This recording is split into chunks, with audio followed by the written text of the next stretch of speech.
Hopefully, everyone had a blessed week.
Because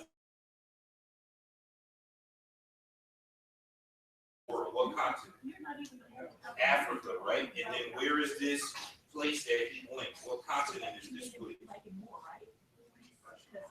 Right. And his children were biracial. Now, the thing that's important to do here is this is definitely for men, because men will get in their mind, I'm doing the Lord's work and forget about their housework. I'm doing the Lord's work. I can't be worrying about coming home or helping out with dishes. I'm doing Bible studies. I can't be worrying about what the kids doing. I'm doing Bible studies. Because what was he neglecting this whole time? He was doing these miraculous things through God's power. He was neglecting his family, his wife and kids. He was so excited to tell his father-in-law about what? What did he tell him? It said as soon as he seen him. He told him all these miracles, and Jethro was like, wow, that's great. You need to take care of these bad kids. So any miracles for these bad kids, or did God not speak about that? Because he was doing what he thought he was doing. Now, when he went to where he went, who made him go there, right? Was he sent to where he was for 40 years, or did he choose to go there? He chose to go there. So he chose to get a family, right? And he chose to start his life. And then when God called him, what men will do is they'll say, oh, I'm doing this for God. I prayed about this. So God want me to do this thing now. But does God say anything about giving up your responsibilities? No, because when we zoom into the New Testament, some people ask Paul, what if I go to a revival and I get baptized and I come home and my spouse isn't? Can I leave? And what did Paul say? No, of course not. You stay and be faithful, because maybe what will happen? Maybe your spouse will want to be saved too. So you still have responsibilities, regardless of what your spiritual convictions are now. You still have physical responsibilities that you chose to be a part of. So this is vitally important, because when you get to this part of the story here, we're going to see a disconnect between what Moses was doing in his life physically and what he was doing with God spiritually. All right, what else about Jethro? What's his occupation? He was a priest. That's interesting, right? So he was a priest, which means that he was a spiritual leader wherever he was from, right? Because at this time, when you have major kingdoms like Egypt, you have that's a world power. But all over the world, instead of countries, you had little tribes. They had 50 people, and they had 50,000 people. The priests were really those that were priest and king were the elite, right? They would be the president in Congress, the Supreme Court. Those are the people that make the rules in that area. So Jethro was important where he was from, right? So he went to where Jethro was important, and he married Jethro's daughter, right? So if you look at this, why do you think Jethro came to see Moses? If you were Jethro, right? You're a priest where you're from. You probably heard about what's happening, right? Because this was a huge world event that these Egyptians lost the battle to the fleeing slaves. So you come see Moses, and just from your own opinion, may not be from what's in the Bible, why would you think Jethro went to go see Moses? I was thinking to reunite him with his wife and kids. Okay, to reunite him, right? Like, hey, this was some time has passed by, and here you need to be back with your wife. It's who to Jethro? Oh, his daughter. Hey, remember my daughter? I didn't like you anyway. You came from the desert. We don't know where you came from. You want to marry my daughter, and now you left her back here with me. But that's not how daughters work, right? You have to take her. You have to take care of her, right? So that may be one reason. That's good. Anybody else? So I think timing was just more what was happening with the Egyptians and how they it was time to take care of that. So there was a little more peace, and now it's time for you. Plus to find out maybe what God had done, because remember, he was not an Israelite; he was a Midianite. So God really had done for Moses and the people, and saying that there was peace now. It should have been where the peace. Okay, good, right? Good timing. So now now you have peace. Maybe now we know that my daughter wouldn't be in this area, right? Where we know this isn't a tumultuous situation or anything like that, right? So we know that the situation is different, it's calm, it's more peaceful, right? So that may be vitally important there, that he had seen an opportunity for it. I mean, for to house his daughter, in a less battle type scenario. So that might be an option there. Anybody else?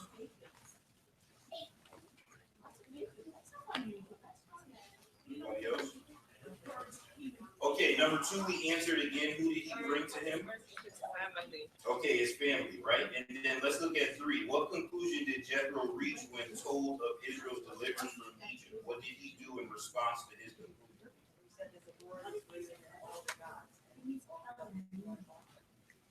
Okay, so he recognized that God is greater than all the other gods because he was a what again? What's his occupation? Priest. So he knew whatever he was praying to and giving offerings to have never done even a small percentage of whatever God has done for them and what he heard, right? So that's vitally important. So he offered up a sacrifice. Anybody else in terms of his mindset here? I was wondering why was Moses, how come he alone was handling all this when there's other people who could be taken care of? Okay, so the one thing that he asked, because he is in a position of power himself, he wanted to know why was Moses the only person in charge, basically, and not because Moses was lording over them, but because the workload was too much, he said, for one person. So he wanted to know, how come you don't have help, right? How come you don't have other people helping you? So that's a good question, right? From one leader to another, right? If you have 2 men who are CEOs and they meet for lunch and someone say, hey, I just quickly was looking around your business, how come you guys don't have this thing and this thing and this thing? We have that, or in my business, oh, I don't even know about that. So this is just opportunity there. So what was the conclusion from that conversation?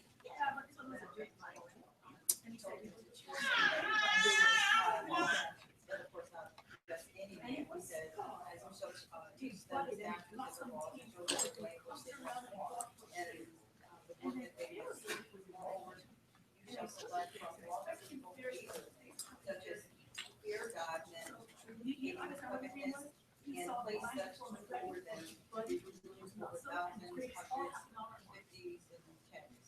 And let them judge who was all time and then just bring off the heart. Okay, so basically he was setting up a hierarchy, right? So think of America, right? You have president, you have Congress, you have Supreme Court, you have each state has their own governor, each city has their own mayor. Meaning if you have something that's a problem in Bridgeport, there's layers you gotta go before it would ever get all the way up to Supreme Court, right? Because if every grievance in the state of Connecticut had to go to Supreme Court, and that happened across all 50 states, people be waiting in line for years to hear their court, right? Their case in court. So therefore, the United States have layers where it say, okay, this level goes here. If you can't resolve it, then it goes here, and it goes here, and goes all the way up to the law of the land, right? That's what Jethro is basically saying. You should set up the same thing, but you shouldn't just grab any team, or you shouldn't just grab the popular people. You should grab the people who are what? Capable, and then train them and all those sort of things, right? So that's important to see that kind of what we have in terms of that flow there. Let's see, what else do I want to okay, anything else from just verses 1 through 12 before we go to the second half? Anything else that stands out? What was Moses' response when Jethro told him about the family? His family. And suddenly, out of the river came 7 cows. 7 cows. They just came right out of the river. Like when Jethro brought the family, what was Moses' response to what Jethro was saying? Right, so obviously they have a good relationship, right? It wasn't like, oh goodness, here comes Jethro. Here, tell about business. Right, I gotta get out of here. So it was a situation where the greeting was on loving terms, which was important because they hadn't seen each other for some time, right? So that's good. That's good to know and realize. Okay, let's look at 13 through 27, the second half. During Jethro's visit, what was Moses engaged in doing? Meaning, what was Moses doing during the time he was visiting? Say it again. Judging people, right? And this is kind of how this conversation came about. Look at verse 12. And the Lord spoke to Moses, saying, I have heard the murmurings of the children of Israel. Speak to them, saying, at twilight you shall eat meat, and in the morning you shall be filled with bread, and you shall know that I am the Lord your God. So it was that quails came up at evening and covered the camp, and in the morning the dew lay around the camp. And when the dew, 13 is, and so it was on the next day that Moses sat to judge the people, and the people stood before Moses morning until evening. So when Moses' father-in-law saw that all he had did, he said, what is this thing that you are doing for the people? Why do you alone sit and all the people stand before you from morning until evening? So all day long, Moses was handling petty disputes, right? Individual disputes. So if you look at this in a New Testament standpoint, this is like the structure of church, right? When Paul said, go into every congregation and set up deacon, elders, right? You may have somebody who's, the Bible says, not everyone is a preacher, not everyone is a teacher, not everyone is an apostle. Like, people have different roles in a congregation, right? Because if only one person or group of people is handling every matter from top to bottom, you'll be like Moses from day to night. You'll only be doing this one thing, right? So this is important for us to see, like, Jethro wasn't just giving out blind advice, right, or meddling in Moses' business. He came and seen what Moses was doing and the toll that it would take as a father-in-law, as somebody who's older, down the road. This could be problematic for you, your family, for the nation of Israel, just for the whole system in general.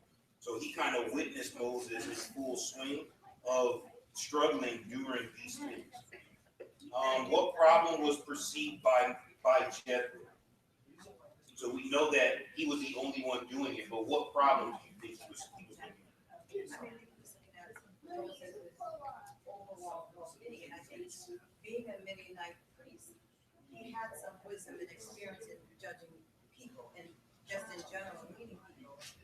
And appointing others to carry some of that load was very important for him too as a leader, right? So it's no different in the secular world for us today when we have responsibilities or we're in a leadership role. We always look to delegate some of that responsibility to others because one person can't do it all, and that's not the way the Bible sets up the church. The world is not set up that way either. So I think Jethro saw that if Moses continued at the rate he was going as a leader, he wouldn't be effective, and he wouldn't be an effective father or husband. Okay, so because of this situation of what it will take a toll on him, physically, emotionally, spiritually, just keep going down the road, it would impact him, his job as a leader, his job as a father, and his job as a husband, right? Because he would bring that stress into his life. So he looked and seen the overall problem was if you spread yourself too thin, you'll actually get less accomplished across the plane of your life, right? As a father, as a husband, and as a leader, even though it looks like you're doing the most in the right direction because one person can't bear the burden of all these things. So Jethro was speaking at a high level for Moses' life, not just for what he was physically doing, right? It's like you see somebody with a job that's stressful, you give them advice not just for the job they're doing, but for their life, right? For their health, for their mental state, for their financial state. Like, you just speak to them in an overarching standpoint and be like, there's a better way to kind of go about doing A or B. So there's a situation that we need to address. Okay, and then the solution proposed was what we talked about setting basically the layers of training these men, and the men would basically have the authority to judge in these smaller matters, and then if it didn't get resolved in the smaller matter, then it would come up to Moses. So Moses' caseload would basically drop. And then question 7, how did Moses respond to Jethro's suggestion?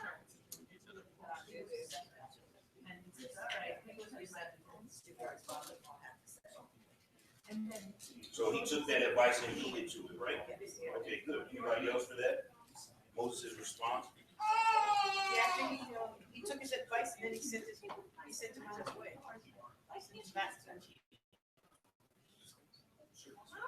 Okay, good.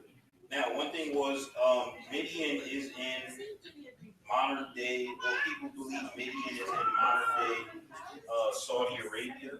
And the reason why it's important is because they go back to where that place is later on in this story. Right? We're going to see that as we go through Exodus, that Moses and all the people actually come back over. So it's important to kind of see God looping them back around to where Moses was. Question 8, what lessons can we learn and what application can be made from Moses' problem in verse 13? Somebody reread 13.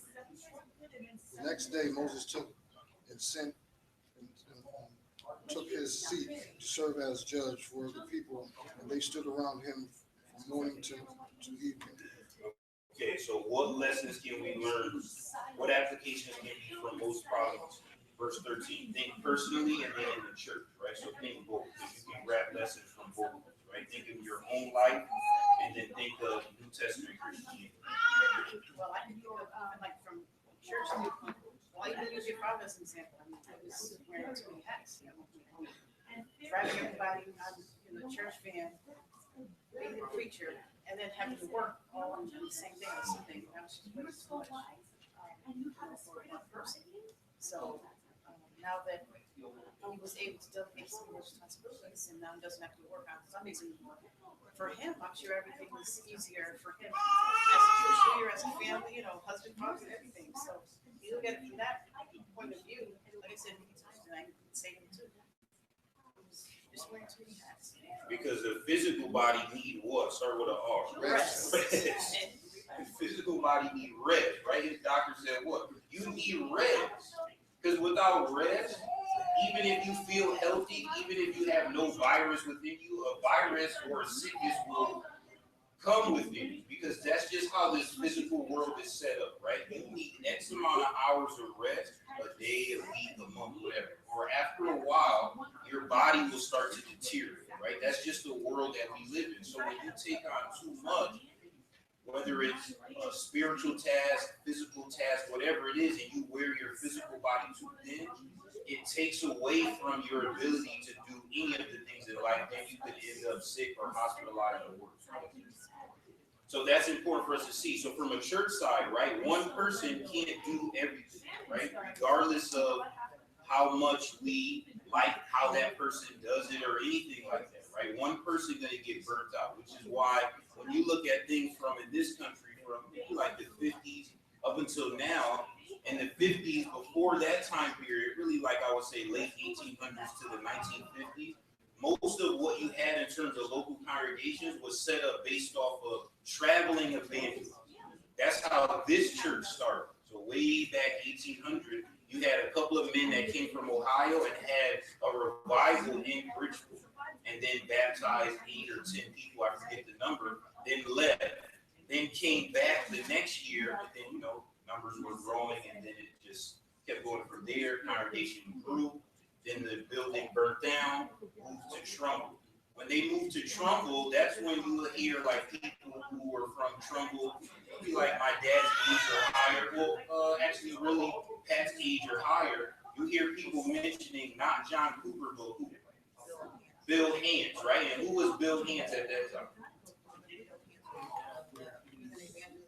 Bill Hands was an evangelist as one of the first permanent ones there, because he was from that time frame where they were doing the traveling, right? So at that time, your postal war, this is where Dick Watt, before he passed, would explain this transition of the church structure in this country. Post that time frame, now you had, because you had so much of that traveling evangelism happening, you actually had congregations more in different locations. So the traveling wasn't enough. Now you needed someone to be permanently or at least an extended period of time preaching at that time. So Bill Hands and his family started there. Then after Bill Hands, you had John Cooper, right? And then after some time, what would happen? Well, you'd be 5 years, 10 years, 15 years sometime. Just like you work wherever you work, how hard is it to get somebody to stay at the same job or live in the same place for X amount of time? What will you start to do? You feel burnt out, right? You feel like I've been doing the same thing at such a high capacity. Now, at that time in Trumbull, the minister lived on site. So imagine how much peace you get. We know how annoying some of us are. But some of us will walk right after church and not respect that woman's house and do what? I need to have a Bible study. Now, right now, what's happening? And they just all in the house. So how much peace you think they got? None. Be honest, we know us. Some of us would be up to them. If we had some minister that lived, we'd be right there. As soon as church over, hey, I gotta come up to do what? Oh, I gotta do this.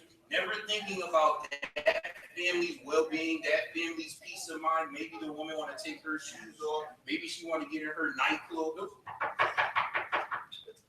Day and night, people was over here. Day and night. The other thing that people did there that's different than here is what? Every Sunday or holiday, want to go picnic. Oh, we gotta have picnic.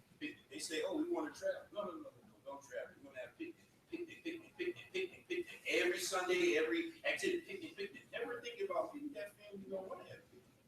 Maybe that family want to go to Six Flags or, Disney World. Just like because when we want to leave, do we think about church? No, some of us don't even leave money for Sunday. We go do whatever we want. Some Sundays, we don't even say we're not going to be here. We're just here, traveling. But if the minister do that, hey, we're the minister. I thought this weekend we have something at the house. So that takes a toll on you, which is why when you have from the 50s to now, you have a different vibe. Because when you have that physical preacher there all the time, day and night, and you have that accessibility, now it takes on the form less of evangelism and more of a job title. Right now you have to account for hours that you're working, how many people do you visit a week, and this is where you have congregational meetings. Anyone who's from a church that has a set preacher knows that, right? Every congregational meeting, there's a part where the minister get up and he say, I visit X amount of people every week or month. Here are my office hours, and here are all these things that sound a lot like work and less like spiritual things, right? I visited X amount of people here. I had X amount of Bible studies. I had X amount of counseling sessions. Because since you're paying that person, the congregation wants an account of that person's time of what they're doing with that money, right? When that person is accessible that way, you feel entitled to their life. This is true. But that takes a toll on that person. And then when the person says, hey, I'm getting burnt out, but we have, maybe some of the men and the women help out, people say, oh, that's the minister should do that. We're just regular members. They start talking about friends and family day or home Bible study. People say that's why we have a minister. You must be talking about plant work stuff. Minister, you should do the home Bible study. You should get people to come to friends and family day. That's people's mentality, right? So it hinders how that person can, maturate as a husband, a father, or the wife counterpart, or the kids. It's a burden. It's a burden, but the problem is church people don't see themselves as a burden, but you are. Some of you will have an issue in the middle of the night and anybody sleep here and be like this. Hey, the sky is falling. Help right now.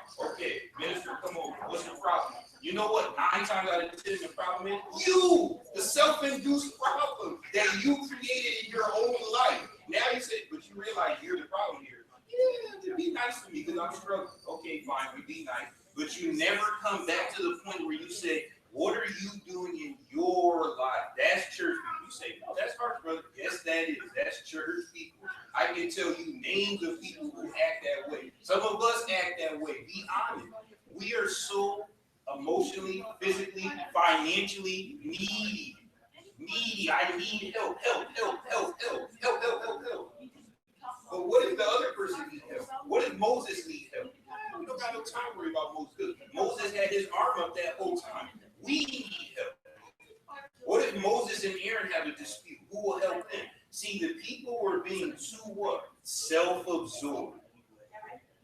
Now you get into the New Testament, and Jesus told the apostles to not what over one another like the Gentiles. Don't lord over one another. In Corinthians, when they were doing the Lord's Supper wrong, Paul what about judging? If you judge yourself, what? You wouldn't need a judge. Paul's concept was if each Christian was doing what they were supposed to do about Lord's Supper, you wouldn't need anyone to tell you you weren't doing it the right way. But we come into this grace mode and we still fall into that somebody do it for me, which is why certain denominations where the leadership do everything is very appealing to me because I don't have to do any work. My pastor tells me, my priest tells me what I can do, what I can't do, how I should dress. I don't have to worry about working out my own salvation in fear and trembling because somebody else lords over me. You would think Jesus talk about freedom. People don't want to be free. That's why Christianity in its purest form is not appealing to people because that means you yourself, when you go home, you have to implement God's word yourself. That's hard. You rather somebody tell you what to do. People say, oh, that's easier for me because I know my church said I got to come to church these days of the week. When I sin, I got to say this specific prayer X amount of time. That's something that's easier for me. You give me the freedom to have a relationship with God one-on-one and start working on my own salvation in fear and trembling. That's too much work, which is the same thing the Israelites felt, right? Once God started getting too close to them, they said, Moses, this is the concept that we have. The reason why I'm making a big deal about this is in church, the first step is ideas. People say, oh, we should be doing this. You know, when you say that, guess who should be doing it? You. Don't ever bring no idea to any church you worship and leave the idea on the floor. Oh, we should visit the sick every Sunday. Great, you organized it. That was your idea, right? I'm not organized. I'm just saying the rest of us should be doing it. Maybe once in a while I'll come. That's what we be doing. Oh, we're not doing this. We're not doing this. We're not doing this. And the murmuring and the complaining start. But what are you doing? Right? What are you doing? Because who is the church? You, right? Each and every one of us is a part of a living, breathing organization that exists as Jesus as the head. So when you look at it that way, how active are you? So Jethro was speaking on a high level saying, how active are these other men? Well, not active. They're part of the people that need, the counseling and coming day and night themselves. Okay, can't we set up a buffer here where we can categorize some of these issues to be able to get more people involved? Because when people get involved, does the murmuring increase or decrease? Decrease, because people say, what? This was hard work. When you get a kid and he finally get a job and taxes get taken out that tiny bit of money, they say, what? Man, working is hard work. Then they appreciate the parents more. But all them years, 16 years, parents have been talking about the same thing, but they never realized it until they had to do it. That's the difference, right? It's a big difference coming to a picnic and cooking for the picnic. Is that not true? It's a big difference than just doing like this. I don't want that. I don't want that. Ugh, what's that? That's nasty. I don't want that. Ooh, give me more of that. It's a big difference in doing that than being the one serving or spent 2, 3, 4 hours the night before cooking. See, the people who do this at the picnic, I don't want that. I don't want that. Did they participate? No. So they don't understand what it took to make that chicken that they don't want or that rice that they say look nasty because they're taking it for granted. Because they didn't participate, right? You say, I don't know, I just showed up. I just got my food. So the thing is, when you have more people involved, you see how much effort it takes. Therefore, the murmuring will decrease. That's what Jethro was saying on a spiritual level, right? Even though it's physical work, but to govern them as a people, saying the more people you get involved, it'll cut down on this murmuring, right? This murmuring is happening because they see, just like a child, a cause and effect. When I cry, I get a bottle or I get help. When I cry, we get Play-Doh and Duke. So I'm gonna just keep crying out, right? When I cry, this thing happened. We cry, God, this thing. So now it's getting to the point where people feel like the more that I cry out, the more I'll get in life. So that's the concept that Jethro was speaking on a high level. Okay, any other comments or questions or thoughts on that? I mean, you would think that some of the men, right, would have stepped up. And so you look, it takes an outsider. In this particular case, it took an outsider, Jethro, to come in to say to Moses, look at these men. pick qualified men, and you told them what the criteria was, and had these men assist you. But you would think that some of those qualified men, because they were qualified based on what Jethro said, that Moses went out and got the men, that they would have said, what can I do? Or can I assist you? Or is there something? But they didn't. They just said, they were probably in the line themselves rather than complaining. So, I mean, even for us as Christians, there's always something to do. And too often we sit back and we let someone else do it. And all we have to do is prepare ourselves to do the very thing. Because God calls us to the same standard, right? He's not calling the Stanleys to do something very differently from somebody else. It's all in what we're all supposed to do. But we like to often to say it's someone else's job, someone else's responsibility, or we like to pick and choose to feel, oh, I don't want to do that, right? Now, if it's something where some of us are in the limelight and we're the first ones running, it might, please, me. But if it's what we call, some of the back end work, some of us don't want to do that, but all the work has to be done. All the work has to be done. Yeah, the problem that exists with that is, remember, when you're a Christian, you bring who you are to Christianity. You don't leave it in the war.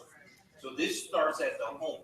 This is how people get home who worked all day and say, why are the dishes in the sink where the garbage is overflowing?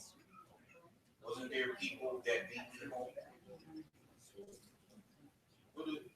Honestly, how do the kids feel? To be honest, as parents, kids feel like this ain't my house.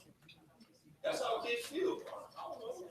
I don't think about no dishes. I don't think about garbage or, whatever you thinking of as a homeowner or a renter. I don't think about that. I'm a kid. I'm thinking about video games or easy bake ovens or why I can't go with my friends or how many text messages I can send in a minute. I'm not thinking about house things.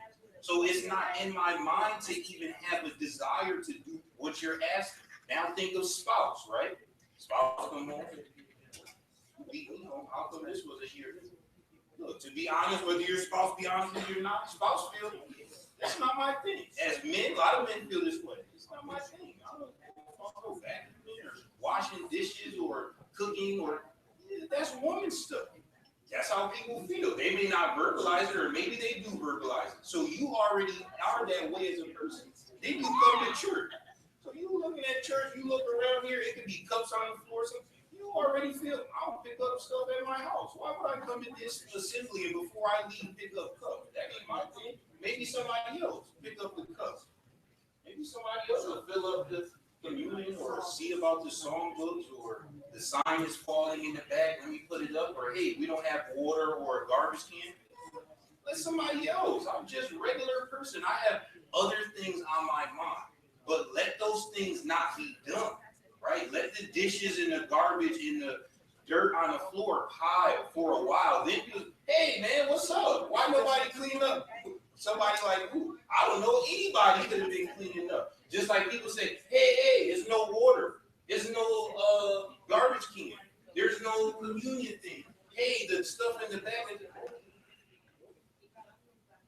you should take your hand. You do it.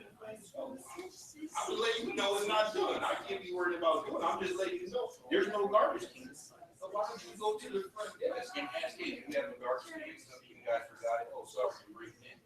Because you already be on it. You don't be thinking about other people. You do. There's people who that's their personality, right? And when you start talking about serving, like Jesus is saying, the first thing I talk about always is group activities, because it's there. You get a sign-up sheet. Come on. The sign-up sheet for the food, a lot of names, because women want to be like, oh, I'm going to cook the best rice, the best chicken, the best lasagna. But what about the cleanup? Some people run so fast, they leave their pot and pan. Oh, I can't clean up. And we say, somebody else wash your dish. Whose dish is it? Sister so-so, they already left. They are 95. But whose pan is it? Who's going to clean up? The men feel, I'm not cleaning up. Matter of fact, the men don't realize why they can't eat first. Some men, you say, brother, didn't we say before the prayer not to eat first? Did you not hear that? Oh, I'm hungry. Did you not hear we're letting elders and some men, even here at this congregation, pushing people to get chicken? Aren't you a man? You don't have a job. Why you that hungry? You not eat breakfast? Because the concept is, I'm not gonna put myself second. That's somebody else. So they waiting like this. And then when people get in line, they do just like that. I don't want that. Who made this? Who made that? I don't like that, sisters. So and so. Who made this? Oh, how come you didn't put this in? Where's the hot sauce? What? That's how people get. Don't tell me, because I be doing that stuff. I hear that. And you know what that do to other people? It makes them feel bad. Man, I did all that stuff and they're murmuring about my chicken or my rice or the fact that we forgot this or that. But what about you? How come you don't go back to your house and bring it? And if we act that way with food, what do we do with spiritual things? That's how people start saying, we need to do more as a church. We need to visit people. We need to say, we who? What are you doing every week? I can't be visiting people at work. You do it.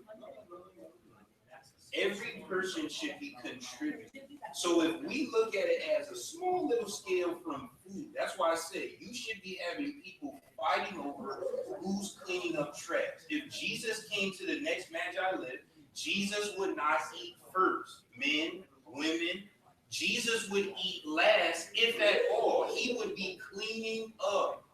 That's why I encourage the men every time. As a man, you have a direct example of what it is to be as a man. It's called Jesus Christ. When you get in a public setting, make yourself nothing. You should be doing service things. When it's Sunday morning as a man, we have 15 baptized men here. They should be doing service things. Women should be able to look out and see men buzzing around here and say, oh, Brother Tony, I need water. Brother, I need this. Can you get this? We shouldn't be having no women lifting this thing and pushing it, because what the men doing? They'd be like this. Waiting for church to start. What? A lot of times you go into churches, I just see the men be like, just like this.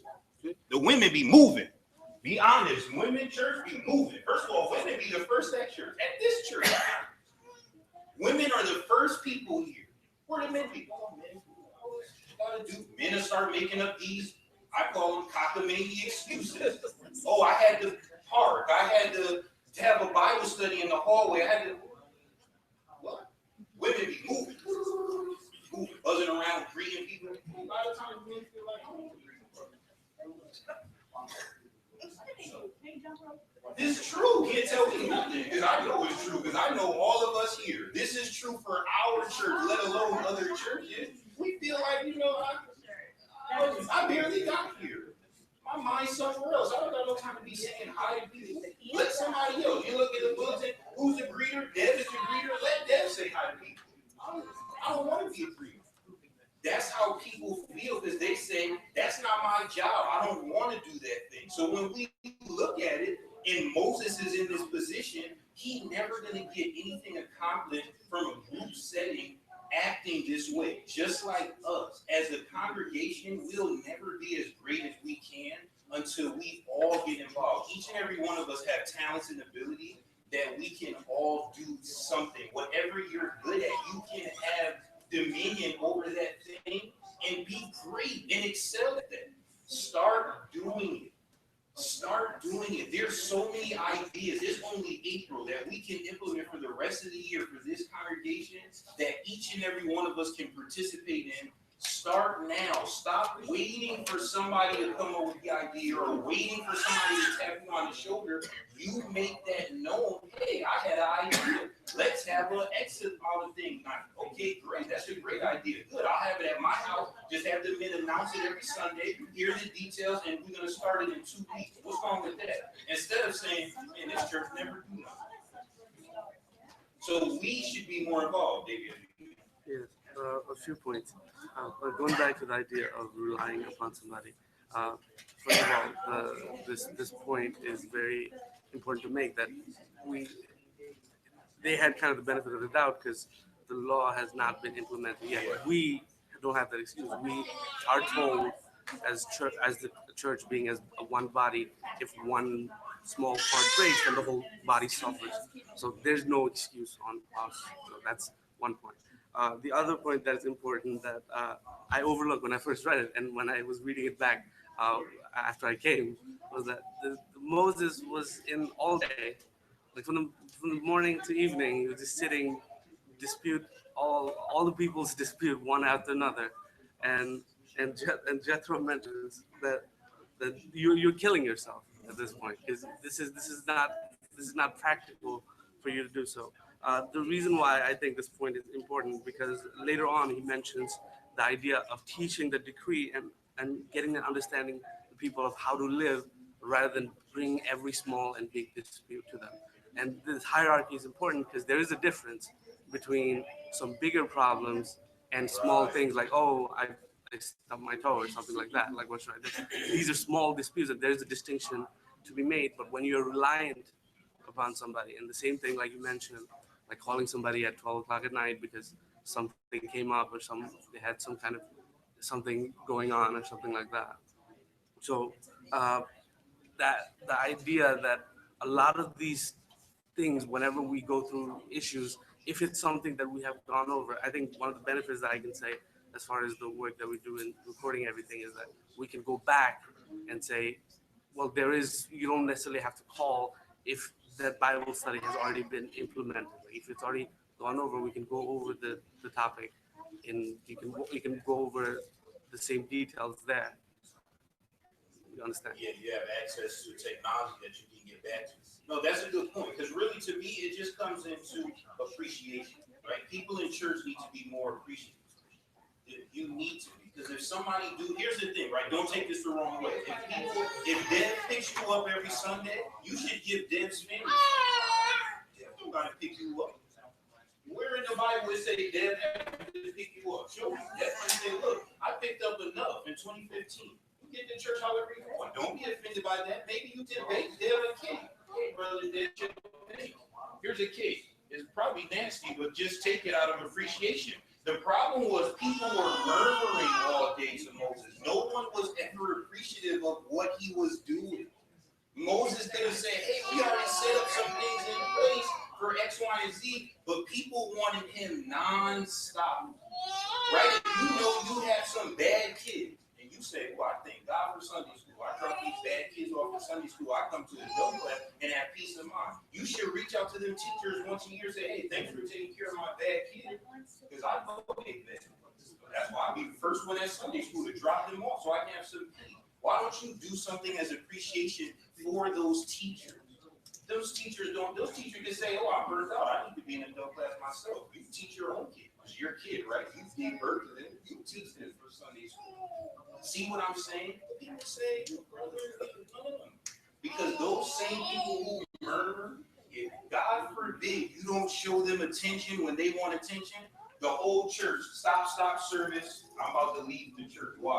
This church is rude to me. What happened? Because I did this thing and nobody think. He's saying that. She's saying that. Remember this time I did this thing for you or this thing you say I did this. I never got to thank you. And now the one time you do something, you want recognition. That's where we need to think less of self and more of others. So as people are doing things for one another, think of in this congregation, you should say thanks. Hey, Brother David, thanks for setting up the live stream. Because I know I don't come sometime and I be watching live stream. Ever think about what it takes to set up the live stream the day before? The day before I'm sitting. I'm not thinking about Sunday. I just expect the Sunday morning, because all Saturday night I was sitting, that he set the live stream up. So I can still say to God, at least I heard some scripture, even though I couldn't physically get out of bed. But he never thanked. Maybe he liked computers. So why I gotta thank you? See, that's the problem. It was never a combination of respect, right? In the day murmuring and the night murmuring. Give us food, give us shelter. Why you give us quail? Why we can't have something else? This dew is nasty. I want something better. I want water from the rock. Why we gotta get water from a rock? Why we keep walking? That's what people kept doing, even though God was providing. Till it got to the point where God said, what? It's not you, it's me, to Moses, right? It's not you that they're talking against. It's really me. So that's the concept for us as Church of Christ in Bridgeport that I would like us to do better as a congregation.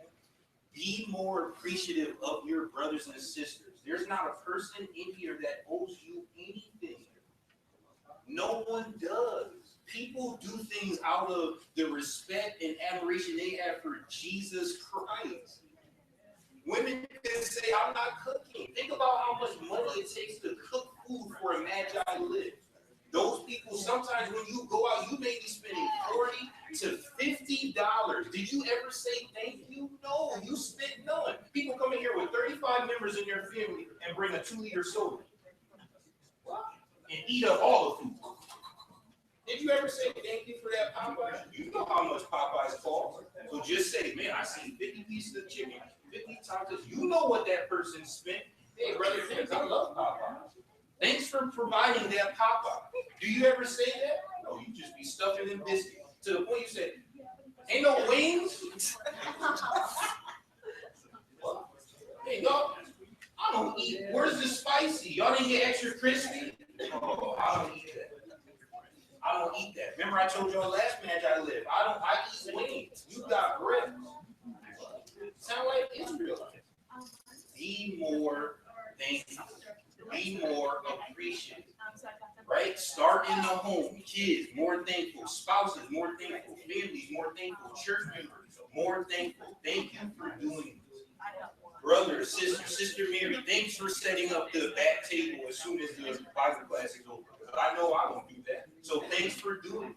Thanks for making sure, Sister Nisha, that people get a bulletin and visitors get a bulletin, because I don't even speak to visitors. If it wasn't for you, ain't nobody would speak to them. Thank you for doing that, because I know I'm not doing it. So when we look at it that way, I know we went over, but I just wanted to spend some time to get our mindset in Moses' thinking, right? We sound a lot like Israelites, modern day Christianity, from church to church. We do too much complaining. What are you doing to help the cause of Christ? Okay, we're way over time, so let's close now. We'll start with lesson 11. Father, we thank you for this beautiful and blessed day. Thank you for giving us our morning. Thank you for giving us the chance to have worship now. We're thankful that you give us the opportunity to study a portion of your word beforehand, to get our minds and our hearts focused on the things in which we have a desire and obligation to do. We ask that you be with those that are traveling, to meet us here and to worship you in spirit and truth together, and be with those that have prepared to lead us in whatever capacity that you have chosen today, that we remember the things that they have said. In Jesus' name we pray. Amen. All right, thank you for everyone who had comments in our Bible reading.